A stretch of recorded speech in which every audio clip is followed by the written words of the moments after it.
Guys, I think we have found a hidden detail in Pokemon Legends Arceus. Let's talk about that.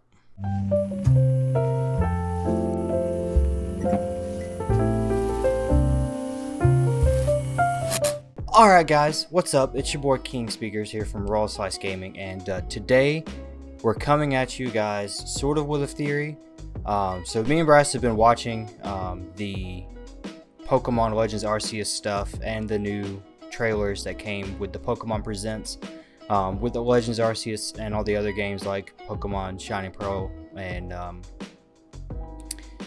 Shining Pearl. Is it Shining Pearl? I don't remember the other one. And we're gonna maybe get to those videos later, but this is about Pokemon Legends Arceus. So as we were watching the trailer that showed off that they did in Pokemon Presents, where they showed off all the new Pokemon, a little detail stood out to me, which may lead to us finding out a new Pokemon for Pokemon Legends Arceus in the new region, the Hishu region. Don't know if I said that right, but that's the new region. So let's get into this. So in the detail that I found, we already know that the starter Pokemon that we are going to have in this region is Rowlet, Cyndaquil, and Oshawott. Now, I always thought it was a little weird that they would be from these different generations, but I think that's going to tie into the overall story of the game. But it is going to be an interesting detail to see what they do with those, if there are going to be new evolutions for those guys, or they're just like brought into the region just for like a story aspect. But that's not the detail. The detail that is if we scroll down and look at the newly discovered Pokemon, we see something interesting. So we've got two different segments that they got shown today, or during the presentation. We've got new evolutions, or just like brand new Pokemon. Then we got more regional variants. Today we're basically going to be talking about the new Pokemon. So what detail I found was Weird Deer and Basculegion are evolutions of Pokemons from Gen 2 and Gen 5. Now, what other Pokemon do we already know that are from these generations that are going to be in these games? Cyndaquil and Oshawott respectively, Gen 2 and Gen 5. Does this mean that we will get a either new evolution or new form of a Gen 7 Pokemon?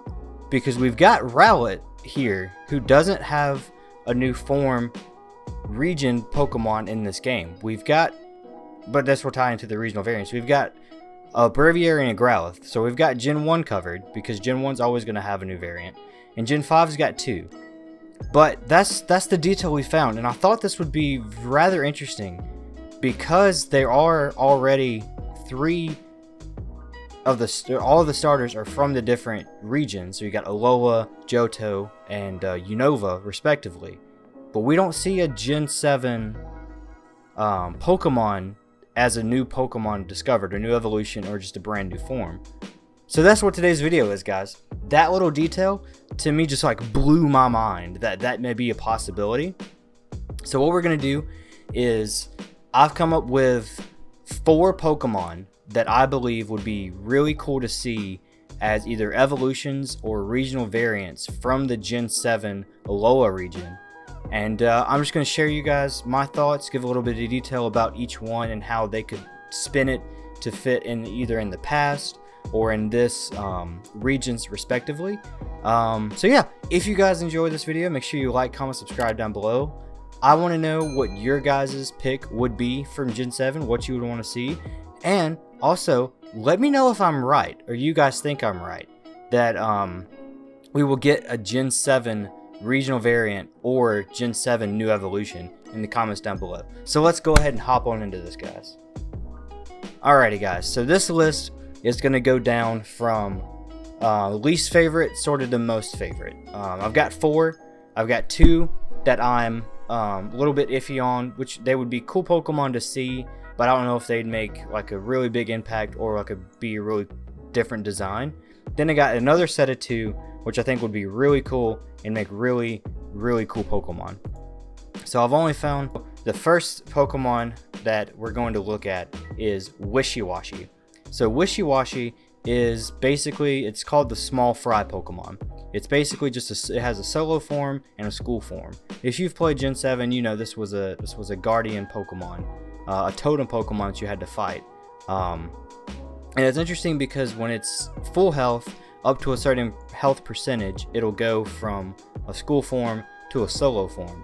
Now it is just like a basic fish that you would see in like an ocean, just like that. But what if we've got a Washy that looked like a koi fish? And you might be thinking, well, we've already got a koi fish in Magikarp and Wishcash. But what we don't have is like a really big koi fish, because when Magikarp evolves, he becomes Gyarados, which isn't really like a fish anymore. So I thought, what about we have a redesign of Washy that is like, its solo form would just be like a little baby, sort of like a goldfish or like a little small koi fish with the different spotted designs and everything. And then when it evolves, it becomes a huge koi fish. It's got big like whiskers, wispy arms, just like a bigger koi fish that would be just like swimming through the oceans. And I thought that would be a really cool design that they could do, and they could do it like this. Instead of giving him, it would sort of break Washy's gimmick, which is why I'm a little iffy on this.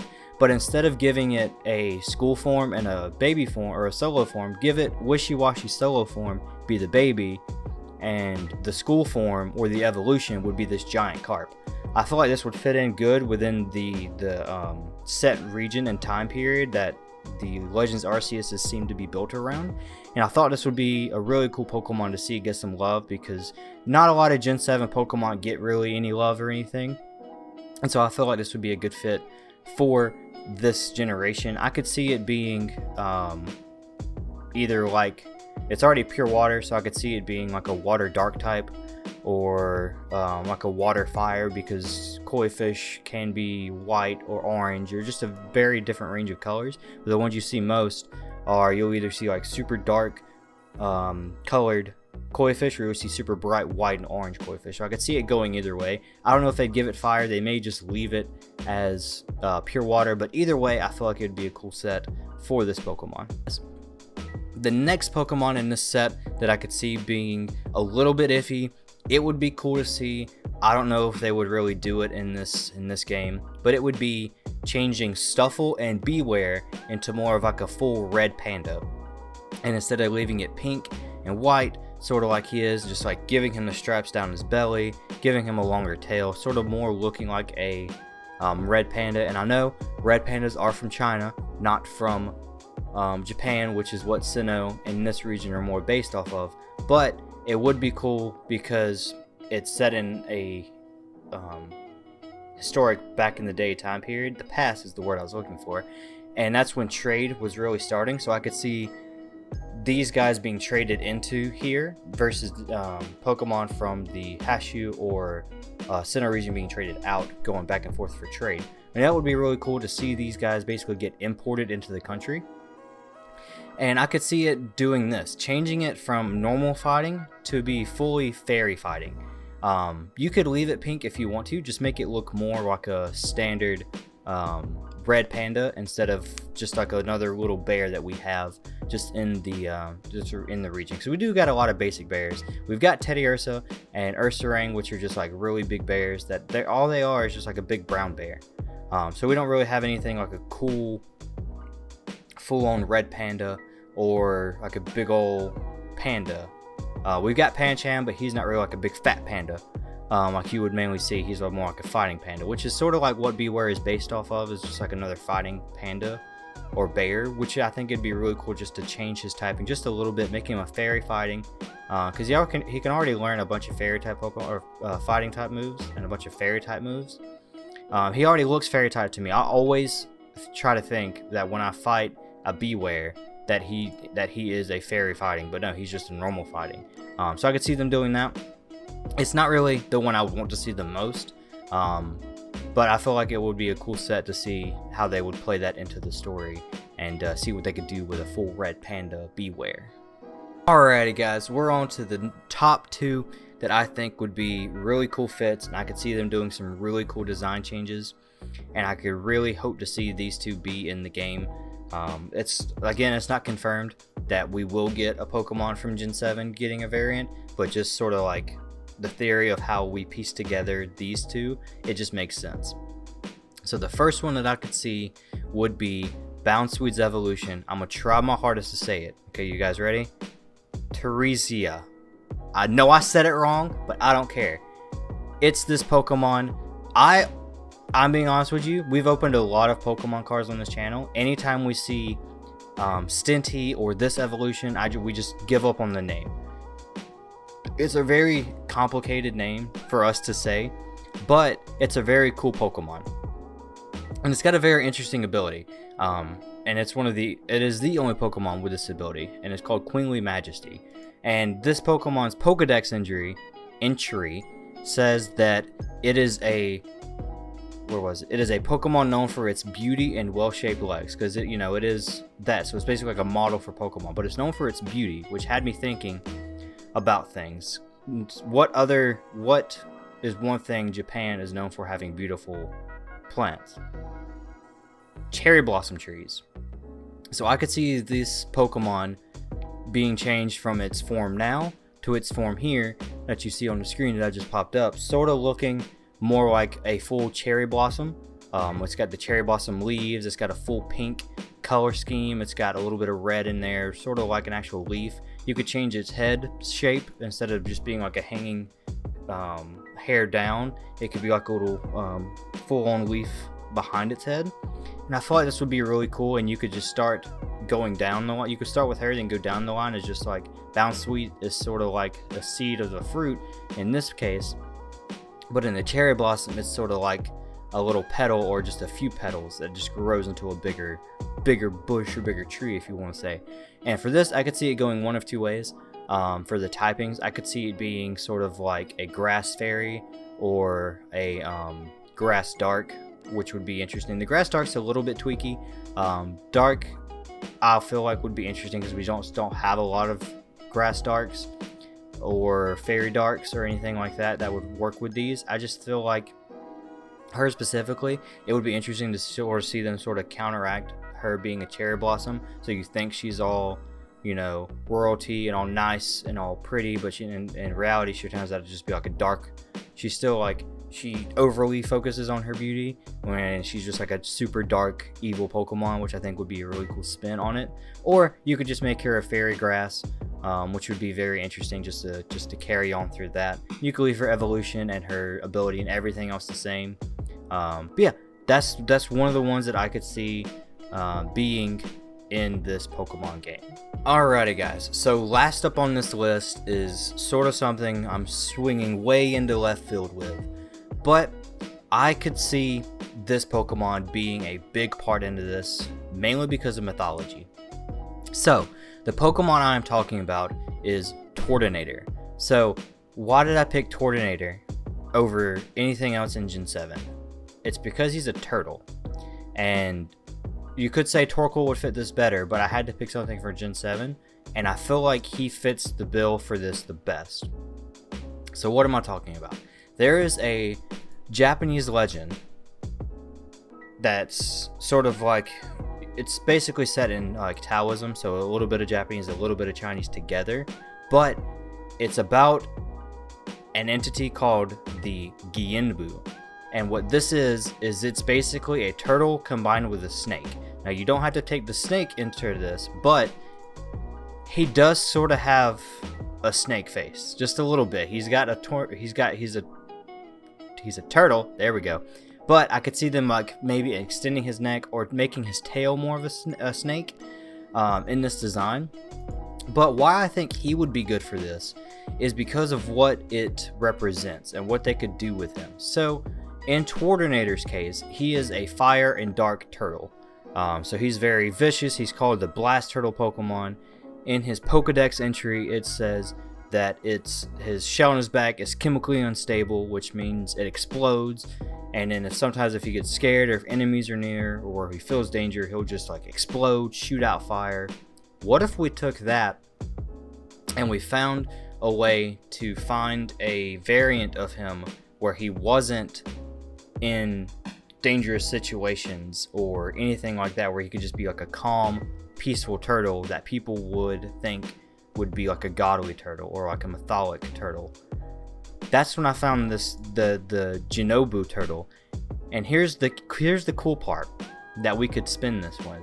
So he is called Genobu. He is the guardian of the north. He is associated with the Chinese element of water and the season of winter. He's represented with the color black. He represents the virtues of knowledge, or he represents the virtue of knowledge, sorry, not of the, and he controls the cold. So now if we're thinking about where we could find this thing, you know, and what would be a cool way to implement him, what if the Tortinator got mistaken for this because he helped somebody up in the north? We see that a lot of this Washy region has a lot more snow and a lot more northern peaks of Mount Coronet than before. You've got like a whole new extended area that's just like Snow Point City and down. What if this Tortinator variant is there as like a guardian Pokemon for Snow Point City, or the temple that's in Snow Point City that we will probably get to explore in the past, since we couldn't really do it in present day Sinnoh? I think this would be a really cool fit for Tortinator, and the way I could see it going is I could see him becoming a ice ghost type. Why do I think ghost type? Well, because they say he is a colored in black in the legend, and because it's set in the myth, so he's got like a mystical guardian sense to it, which I could see him being placed around that temple to guard that temple, which would make him like a ghost type, because most things that guard temples in Pokemon games sort of are like ghost types, which I could see that being really cool. You don't have to add the snake tail. You could, to give him a little bit more variation, giving him like a little tail that's a little snake head. It may not do anything, sort of like what's the Pokemon called? Girafarig has it, how it has this little head on the tail. That would be kind of cool. But I could see this being the best Pokemon that we would, in my opinion, that we could see getting either an evolution or a Gen 7 variation into Pokemon Legends Arceus. So if you guys enjoyed, make sure you comment, like, subscribe down below. I want to hear you guys' opinions. I want to make sure, see if we're on the same page, see if I'm just chatting nonsense. Maybe I dug too deep into this, but I had the thought the other day that we've already got 2 out of the 3. So why would not make a third? And why did they pick these specific Pokemons to match the regions that our starters came from if we're not going to get a Gen 7 Pokemon? So last thing, even if we don't get a Gen 7 variation or new discovery Pokemon, I'm still going to love these games. I'm still going to play these games. It's just a thought I had talking to Bryce the other day. So we'll catch you guys next time.